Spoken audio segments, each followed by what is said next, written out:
इन्हें जम्मू कश्मीर गवर्नमेंट की तरफ से 2025 में स्टेट अवार्ड भी मिला है और ए ग्रेड से इन्होंने सितार और फ्लूट दोनों में ही डिग्रीज हासिल करी हुई हैं और इंटरनेशनली भी इन्होंने 18 कंट्रीज में परफॉर्म करा हुआ है और 2500 से अधिक शोज कर चुके हैं। आपके गुरु पद्म भूषण शहीद देवू चौधरी जी रहे हैं, तो क्या उन्होंने आपको चुना, आपने उनको चुना या नियति ने दोनों को मिला दिया? देखिए, गुरु तो बड़े हैं, वो तो सब जानते हैं, सब देखते हैं, पर मुझे लगता है कि नियति को शायद यही मंजूर था कि मुझे उनके पास सीखने का मौका मिले। तो कहा जाता है कि बांसुरी सोल, साउंड, सबकॉन्शियस, सबका एक कनेक्शन है जी, इस बारे में आप क्या कहना चाहेंगे? इस चीज़ का जो आंसर है वो बोलने से ज़्यादा अगर मैं आपको उसके अंदर कुछ अगर बजा के सुनाऊँ तो बिल्कुल।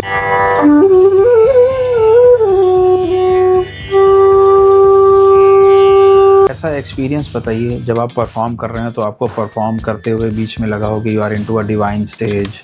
जो डिवाइन फीलिंग की बात आप बता रहे हैं वो बहुत रेयर है। सर, मेरी मीडिया टीम जब आपका प्रोफाइल सर्च कर रही थी तो उसमें मेरे सामने आया कि आपने भारत की प्रमुख हस्तियों के सामने प्रधानमंत्री नरेंद्र मोदी जी, पूर्व राष्ट्रपति प्रणब मुखर्जी जी, सोनिया गांधी, मनमोहन सिंह जी, इन सब के सामने परफॉर्म करा हुआ है। तो कैसा लगता है जब इतनी बड़ी बड़ी हस्तियां आपके सामने बैठी होती हैं, आप परफॉर्म कर रहे होते हैं, तो कुछ घबराहट होती है कि you are in your own way? उसी में मैंने देखा कि आपने कई ग्रैमी अवार्ड विनर्स के साथ भी काम करा हुआ है। जी, इंडियन सेंसेशन रिकी केज के साथ भी शायद आपने जी परफॉर्म कराई हुई है।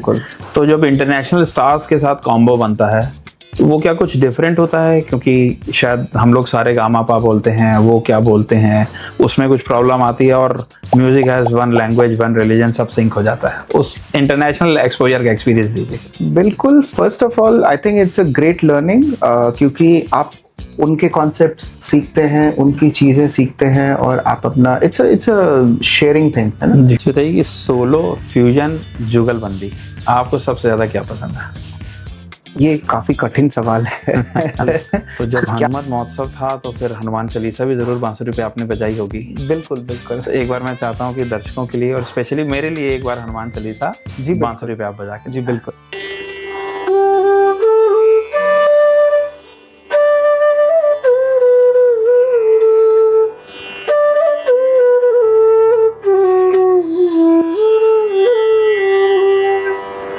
ये बताइए कि आपने 11 साल की उम्र में पहली सोलो परफॉर्मेंस दी थी सितार की। जी। तो डू यू स्टिल रिमेम्बर कि पहला राग, पहला आपने क्या प्ले करा था राग वहाँ पर?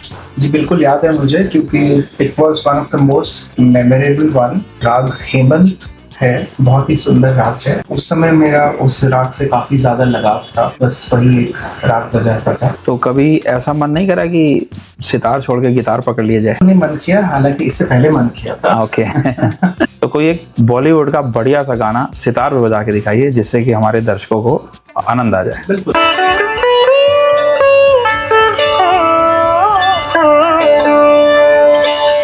मैं बात कर रहा हूँ 1980s की हीरो फिल्म। अरे हाँ बिल्कुल। पर आज से 10-12 साल पहले तक अगर आप ये धुन नहीं जानते थे तो पहली चीज आपको बांसुरी वादक नहीं मानते थे। मैं बस यही कहना चाह रहा था कि और दूसरी चीज आपको स्टेज पे उतरने नहीं देंगे जब तक आप ये बजाएंगे नहीं। तो बस हम लोग भी आपको शो से जाने नहीं देंगे। तो मैं उसकी 2 लाइनें आपके लिए प्रस्तुत कर। बिल्कुल।